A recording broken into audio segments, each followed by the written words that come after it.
Hey everybody, what's up, what's up, what's up? It's me, your homegirl Ladosha, right? Welcome to my YouTube platform. This is another video about, you guessed it, never giving up on your hair. Again, I know you guys are like, how many videos about never giving up on your hair can you make? The answer is a gazillion, because on this platform, I want everyone to remember never ever fear, because hair help is always here. This is what I'm here for.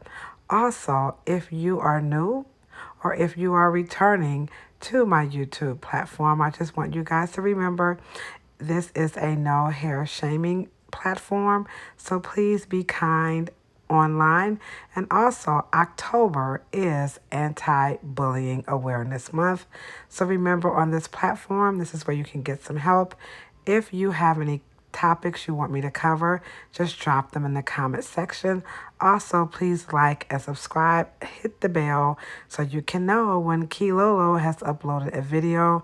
In this video, we're going to take a deep dive into a conversation that I'm having with my guest in the salon. She and I are alone, and she had some issues trying to lock her hair at home, and she had been following some instructions online, and she was overwhelmed. She was inundated. She was very confused. Of course, she was spending a lot of time and a lot of money and just wasn't quite happy with the results, something she wanted to do on her own. So she reached out to me for some help. And so this video highlights the conversation that we had. There's some snippets in between to kind of break up the monotony of she and I talking. So I hope you will enjoy what I've attempted to put together to liberate you in understanding what it is to lock your hair, wear your hair natural. You'll also hear from some of the people who are behind some of the language that we are using in this so-called natural hair movement. The video is always about real hair on real people in real life. So this video, it really captures what happens in the salon between the customer and the hairstylist. I'm keeping it 100, and the video starts off with her concern about why is there so much hype about rose water on YouTube. So why do you think it's this big move with Locs? All I hear is use rose water everywhere. Ignorance.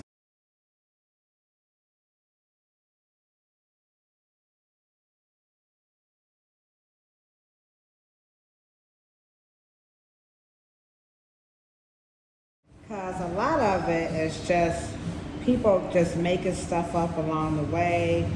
People don't respect the science of hair, and there are not a lot of people out here putting out hair science for Afro hair, which is really like my goal. That's my goal, is to promote the science. It's in hair, but Afro hair is ignored because of racism. Okay.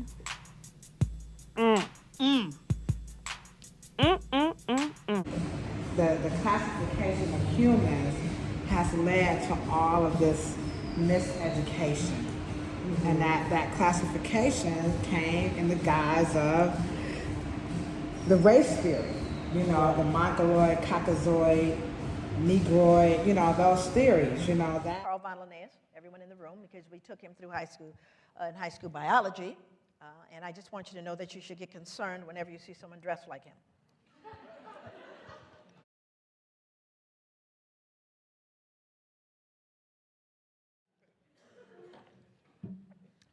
Carl von Linnaeus, 1707 to 1778, most well known for classifications of things, species, phylum, genus. He just classified stuff. He also made his attempt to classify human beings. Now remember, I told you every major institution in America had to be complicit with slavery and to somehow justify it. So let's see what Carl had to say. Carl describes Homo americanus. Now understand that we're talking about science here. Who might that be? Those will be natives. He says they are reddish, choleric, obstinate, contented, and regulated by customs. No science yet. Homo europaeus, that would be white people. He says they're white, fickle, sanguine, blue-eyed, gentle, and governed by laws. Homo asiaticus, that would be Asians. He says they're sallow, grave, dignified, avaricious, and ruled by opinion. And then there's Homo afer, black, phlegmatic, cunning, lazy, lustful, careless, and governed by caprice. Why? Why? Why? Why? Why? That was pseudo, but in its day, you know, it was real. And the only reason why they did this science was to justify slavery. There's no other way. It's already been proven, and they documented it. Yeah. So nobody's making this stuff up. You know, this is why they did it. So when in that classification of humans, you know, Africans were just at the bottom of the barrel on that description. So of course they were going to put at the bottom of the barrel because we were the free labor. Mm-hmm. And so black people are holding on to stuff that has no modern day. Okay. If you would have said this back in the 1700s, 1600s, from an American perspective, well, yeah, this would have been animal hair, and you don't comb it, you don't wash it, and because that's what they were teaching. But when you do the history from Africa, which is where the origins of Afro hair has its roots, you don't see them referring to themselves as naps and animals and nappies and... Okay, what I think she's trying to say is, oh, hell no. They're not understanding that when you wet Afro hair, when you wet hair, period, the cuticle, it lifts. Okay.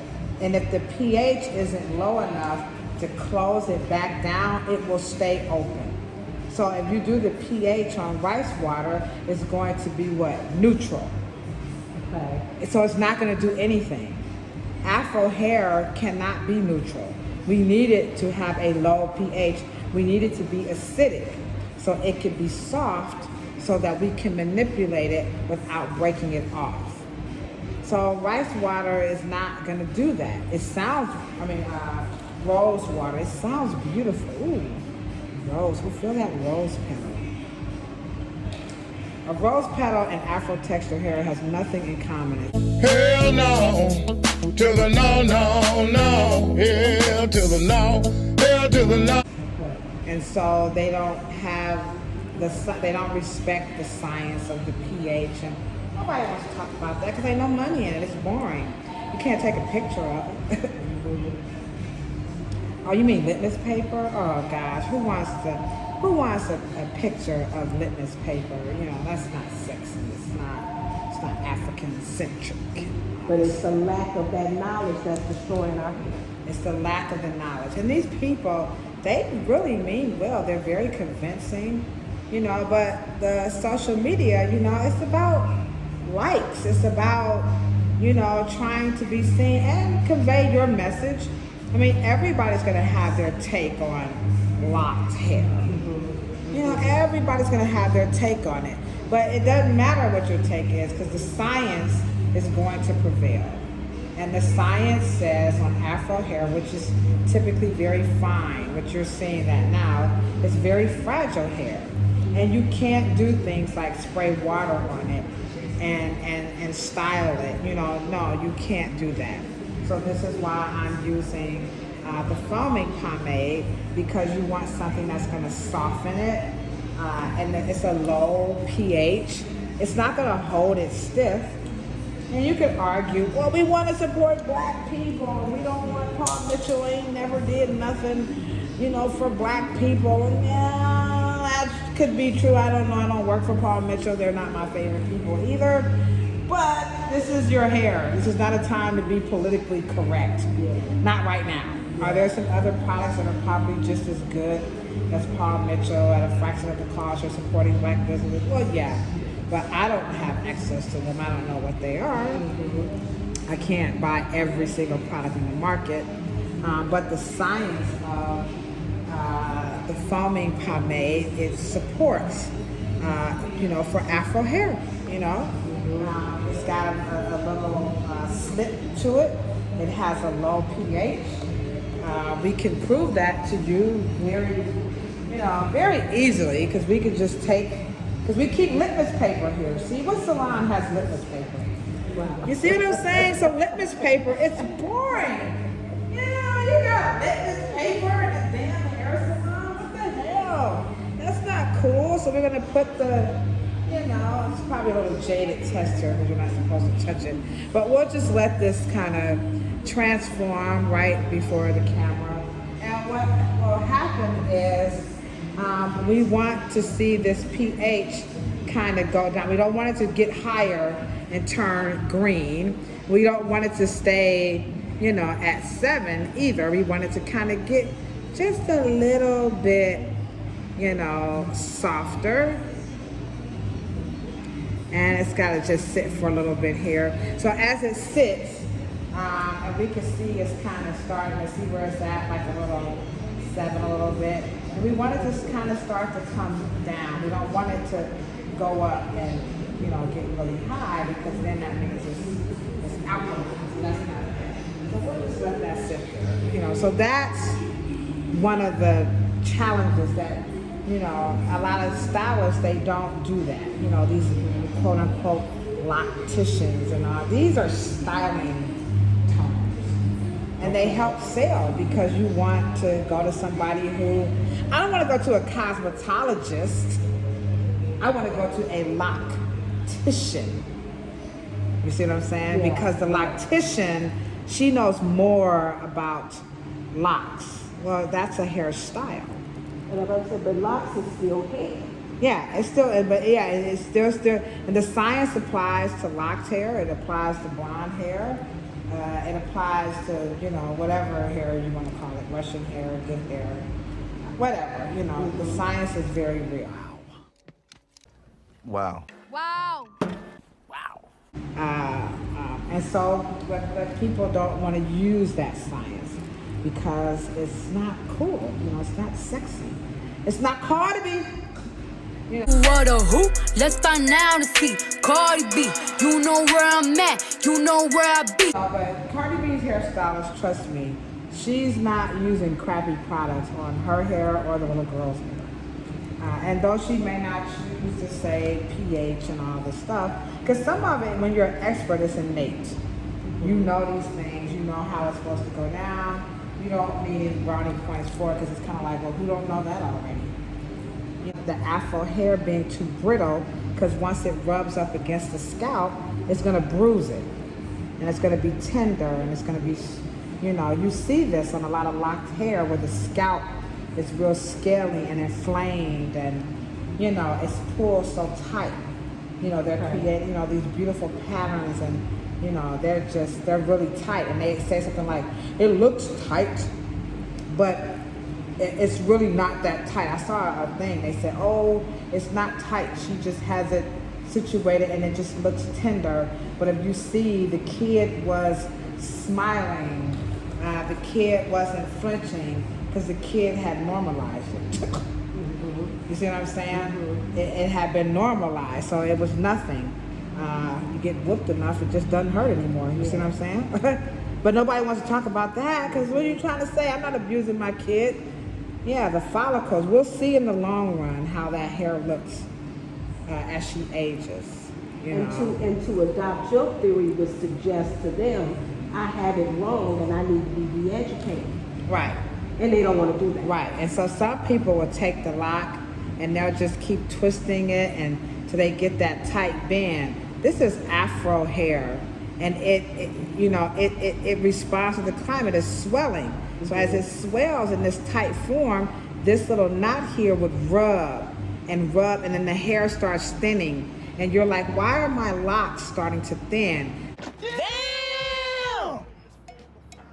Because they're twisting them, and they're gonna create these styles. And I mean, for the red carpet, one time ain't gonna hurt, you know what I'm saying? But you don't wanna do that as a practice, because these are hairstyles.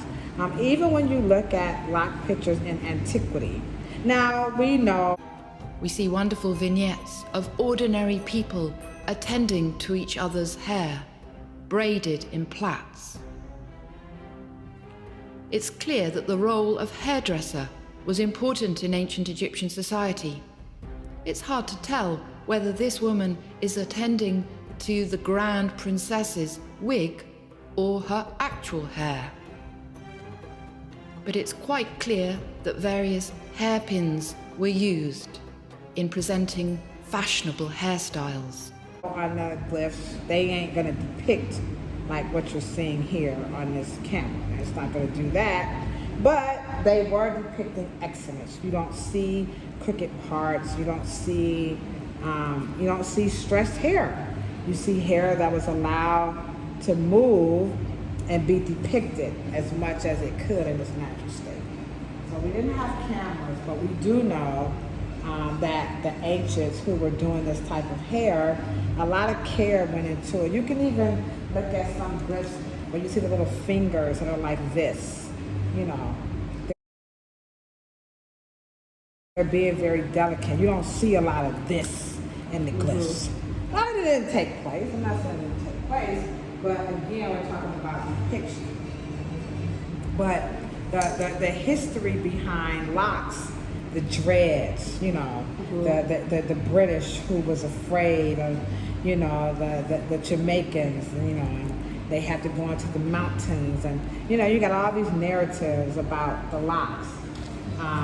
But the dreads is different from locks. Discriminate, but locks is heavily regarded as a Rastafarian tradition in Jamaica, and so it is because Rastafari have popularized locks in Jamaica.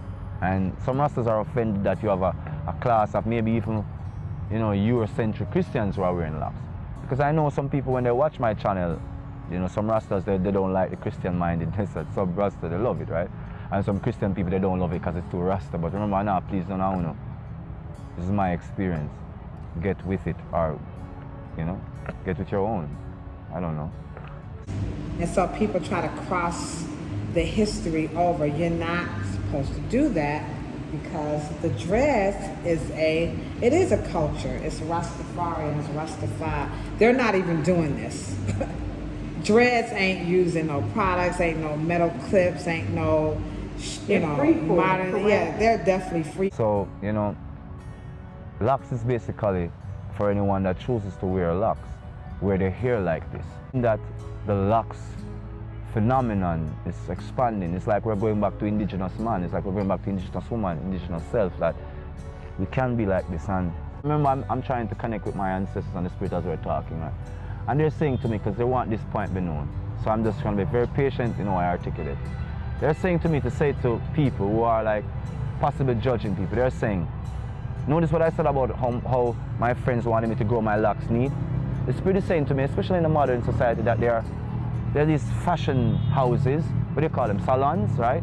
That are neatly twining people's hair and telling them that is how they lock their hair. The spirit is saying to cut that out. Seriously, cut that out. I'm not telling you don't be a beautician's dream. Stop telling people that's how to lock their hair, please. Spiritual connotations, you know, behind it. They're not trying to get a lot of likes on YouTube. I don't think they even care, right? You know, but you see people try to mix dread history with lock styling, And they're not the same. They're not the same. And I went to classes by Talia Wajid in the beginning of her career, and she was really, really big on understanding that this is a style, and this was hair that needed to be cared for, needed to be clean. I don't recall of her, you know, promoting any type of nonsense of, you know, not cleansing locks for extended periods of times, and you know, it's a black thing. You know, she had Chinese people in there. You know, we got all kinds of people in there getting them locks. You know. And that was at the convention. Hi, I'm Talia Wajid, and I am the owner of the Talia Wajid brand.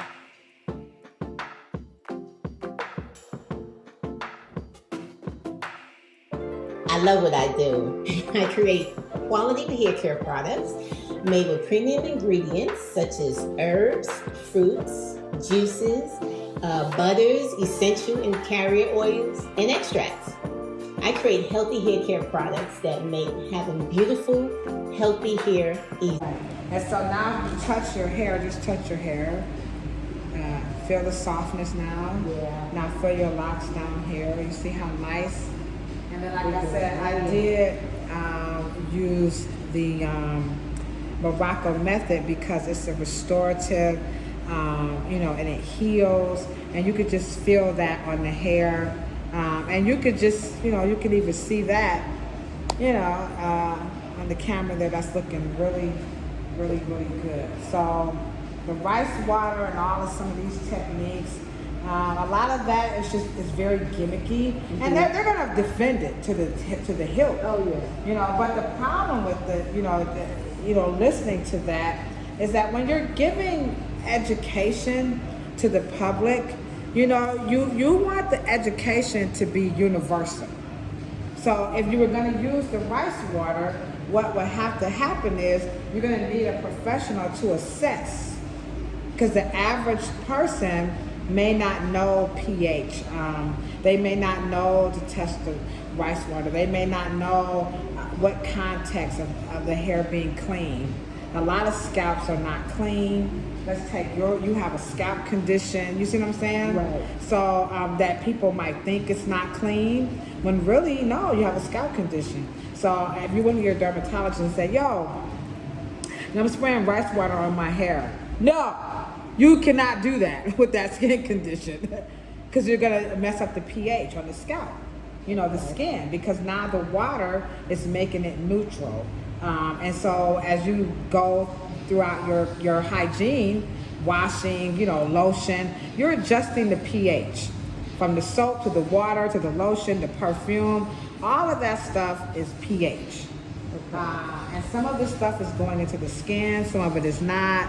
And it has preservatives, which you can't have that on your hair. Not that rice water does, but that's just an example of all of that would have to be taken into consideration if you're going to talk about using rice water on someone who has a skin condition, who has, true afro hair. This is afro curly hair, not no 4C. Is that 4C? No, you can't do the 4C, because all 4Cs ain't the same. Even in the categorization of coily, afro, all of that is to help navigate through how to manipulate the hair, how products and stuff are formulated, how you treat the hair. You know what I'm saying?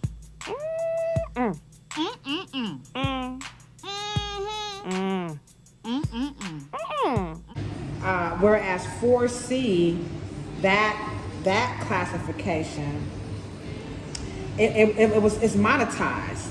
That's the only reason why Andre Walker came up with that, because he had a product line that he was selling to people with different textures of hair. So what he wanted to do was, let me give them a guide to shop within my hair care line that he had either formulated, or I don't know how he came up with it. Maybe he formulated, maybe he private labeled it, I don't know. So what he did to make the shopping experience easier, he created the hair mapping. So if your hair was like, tightly coiled, and he numbered it, Right. So that was for his stuff. He created the hair typing system, which is famous, well known to a lot of hair people in the industry and consumers. Why did you decide to start this hair typing system? Well, I started it when I wrote my book called Andre Talks Hair back in 1997. And at the time, there really weren't any ways to identify hair types. But Dove can't take his method and apply it to Dove, because Dove don't know what that numbering system meant. So now you got the internet. This is at the height. This was right at the end. He was right before the internet, like literally maybe like months before the internet. So once the internet came, boy, that heightened his sales. But he did not do what? Patent that method. Hair. If you was to call up the manufacturer of that company that makes rice water, I saw a video on YouTube that had your company using rice water on Locs. What do you think? Can I use this on my hair? What do you think they're gonna say? They're gonna say, well, we have no say-so in how people want to use our brand.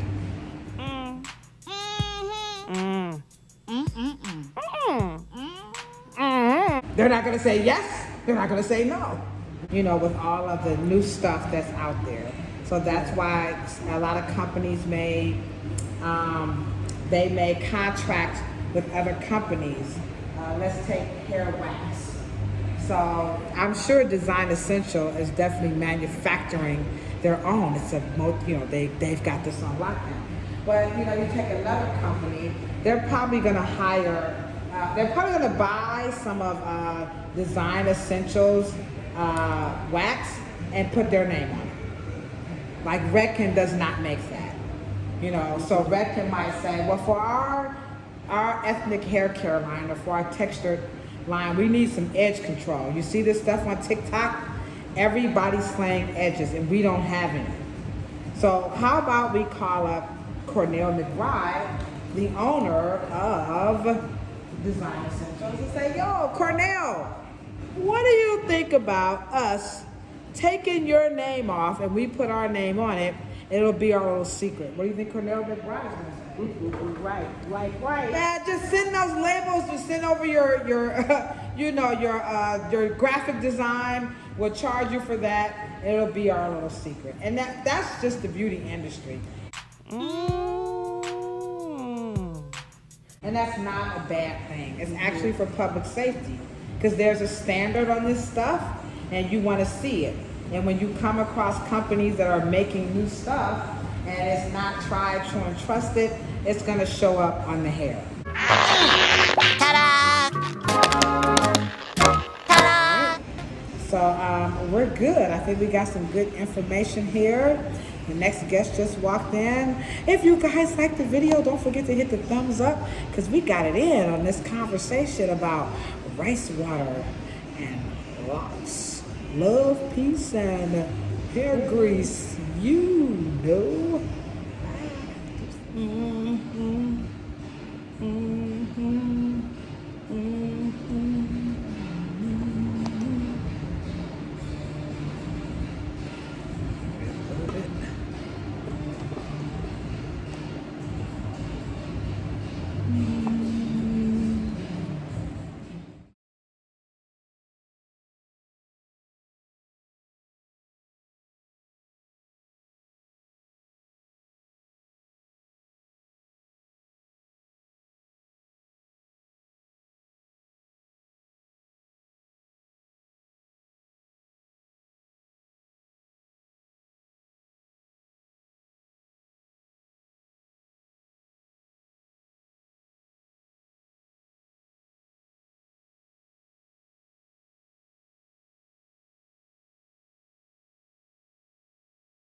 Okay, guys, I truly hope you have enjoyed the video. I hope you've learned something new. I hope it maybe even have validated some things for you about, locked hair, going natural, all that cool stuff. Also, if you would like a free My Hair and Scalp Journal PDF, email me at ladoshaw@yahoo.com.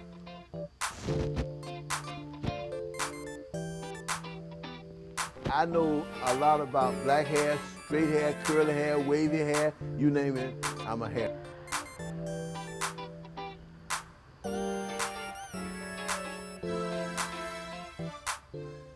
So I hope you guys will join me the next 4 Sundays on my Facebook page as I go live. You can also check me out in the Kent State University Museum in their interactive exhibit called The Green Book Project. You can also check out my podcast, What They Don't Tell You at the Hair Salon, as well as my books, and of course, my full complete line of the Wright hair care products, and of course, the Wright Polish. That's right. All of these can be found easily at the click of a button inside my Amazon store. So shop Amazon at Ladosha, right? You can also check me out all of my quirky videos on TikTok. That's right, guys. In the meantime, follow me on all the other social media platforms. I do a follow back, okay, guys? Don't forget, remember, peace, love, and hair. And if you ain't got no hair, don't want no hair, can't stand hair, but you still like watching hair porn, don't forget, rub your beautiful bald head. Oh, and your locks, too. Bye, y'all.